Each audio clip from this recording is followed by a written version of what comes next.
there's a reason why we say no matter who wins, we lose. As you know, with Trump's victory, a lot of people have put their hopes in Trump restoring America back to its so-called greatness. But there also is a group of so-called white people who believe that America's greatest time was the time of slavery, a time where black people were in a subservient position to whites. Not only is this time a time where it's a nightmare for black people, this is also a time that is not too far from the current state that we're in right now, given the status of the racial tensions that we're in America, as well as the police unprovoked attacks on blacks and so-called Hispanics.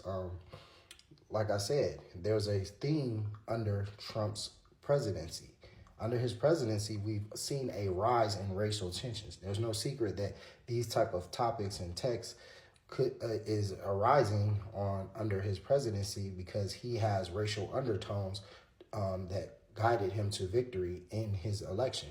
And there's a sect of white America that would love to restore dominance over not only black people, but Hispanics as well, given the state that they're calling for mass deportation of so-called illegal immigrants. I'm willing to bet that the illegal immigrants that they're only trying to deport would be the Hispanic people or Haitians, people of color.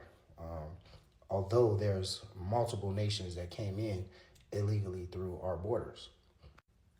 Regardless of what you believe and what you think is right or wrong, stuff like this is definitely going to become the norm. Not only are people going to hide behind keyboards, typing racist things to so-called black people and black Americans, some of which who voted for Trump, you're going to see an uptick in racial tensions and public outbursts among black people and white people.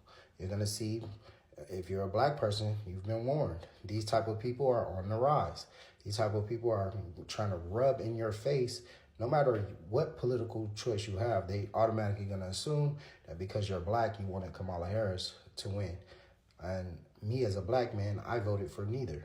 However, this situation right here, if you can read the text, is not going to be tolerated. You know, something to look out for. It's something to be concerned about, because we know the greatest terrorist in American history on domestic soil is the so-called white man with his mass shootings.